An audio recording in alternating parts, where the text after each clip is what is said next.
দেখো, আজকে আমি তোমাদের প্রেশার কুকারে ভাত করা দেখাবো। আমার একটা বোন ভাত করা দেখতে চেয়েছে। অনেকেই বলে প্রেশার কুকারে ভাত খেলে খারাপ, না আমরা ফ্যান সমেত ভাত খাই না। আর এমনি ফ্যানও ভালো হয় না, যেমন আমরা ভাত করি তেমন হয় না। চালটাকে আমি প্রথমে ধুয়ে নিয়েছি, দেখে নাও। ধুয়ে আমার এখানে 300 চাল আছে, 2 লিটারের কুকার আছে। ওই যে ভিতরে যে বুটলি বুটলিগুলো দেখতে পাচ্ছ তো, ব্যাস একদম ওই মাপের জল দিতে হবে। আর কুকারের মানে মানে নিচেতে এক গাঁট, এই যে গাঁটটা আমি দেখিয়ে দিচ্ছি তোমাদের, এই যে এক গাঁট মোটামুটি, যাতে মানে নিচেই থাকে, যেন মানে পুরো ছাপাছাপি জল না হয়ে যায়, তাহলে ওপর থেকে জল সব উপচে পড়ে যাবে, ঠিক আছে। এই যে হাতের এই যে একটা গাঁট না এই যে এইটুকু, ঠিক ওইটুকু যেন মানে কুকারের থেকে মানে কুকার যে উপরে ঢাকনা লাগাবো তার থেকে যেন কম থাকে। আর ভিতরে ওই বুটলি বুটলিগুলো থাকে, ওইটা খুব ভালো মাপ। ওই পর্যন্ত দিয়ে দেবে, যেন জল অতটা যেন ভর্তি ভর্তি জল না হয়ে গেলে ওপর থেকে উঠছে সব পড়ে যাবে। দেখো অনেকটা ফাঁকা রয়েছে, দেখলে বুঝতে পারছি। আমার আবার গ্যাস লাইটটা গেছে জমের বাড়ি, মানে খারাপ হয়ে গেছে, কেনা হচ্ছে না, যাওয়া যাওয়া করে দেশ লাই দিয়ে তাই ধরাচ্ছি। আমি না প্রথম প্রথম যখন আমার শাশুড়ির কাছেই শেখা, মানে শাশুড়ি দেখতাম 5 লিটার কুকারে ভাত করতো। আমরা অনেকজন তখন মানুষ, এখনও আমিও ভাত করেছি। এই 1 বছর তো আমরা আলাদা হয়েছি, তার মধ্যে আমিও দেখো এই যে ভাতটা যখন এই হয়ে গেছে, তখন এই জল জল বেরোলো, নিভিয়ে দিলাম।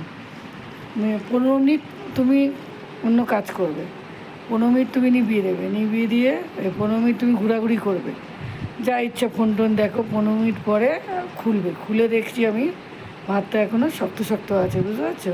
দেখেছো এখনও জল জল, ফ্যান বোঝাই যাচ্ছে না, শক্ত শক্ত যেই আছে। তখন একবার নেড়ে দেবে, নেড়ে দিয়ে আবার গ্যাসটাকে জেলে দেবে, দিয়ে 2 মিনিট মতো একটু ফুটিয়ে নেবে ভাতটাকে ফুটিয়ে ভাতটাকে ঢাকনি দিয়ে ভাত ফোটাবে না, কারণ ভাত গলে যাওয়ার ভয় থাকে।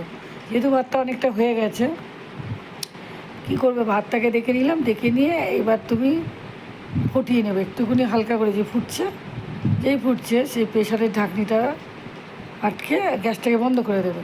দিয়ে এবার 5 মিনিট তুমি আবার ফোন দেখো বা অন্য কোনো কাজ থাকলে করে নাও। নিয়ে 5 মিনিট পরে তুমি এসে ভাতটাকে আবার খুলবে, দেখবে মোটামুটি তোমার হয়ে গেছে, মানে এরকম হয়েই যায়। যে 5 মিনিট আমি আবার একবার চাপা দিয়ে দিলাম।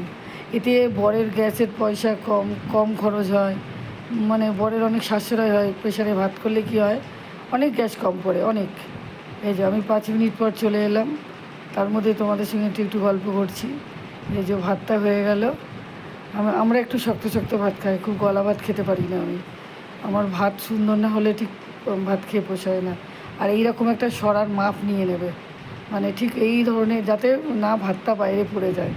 এই মাপের একটা ঠিক মানে এরকম প্লেট একটা খুঁজে বার করে নেবে। যেমন কুকার, আমি একটা ফুটো চুবড়ি নিয়েছি, হ্যাঁ, তোমরা গামলা নিতে পারো। আমি ফুটো চুবড়ির মধ্যেই ফ্যানটা গেলে নিই। এবার আমি বেসিনের মধ্যেও দিই, তোমাদের দেখাবো বলে বেসিনের ওপরে দিয়েছি, ঠিক আছে। এই ফ্যান গেলে আমি যখন ভাত তো করতেই পারতাম না, হয়ে গেল কিন্তু আমার ভাত, বুঝতে পারছো? এতে কি আর ফ্যান সমেত ভাত আছে? একদম ঝরঝরে সুন্দর ভাত হয়েছে, ঠিক আছে।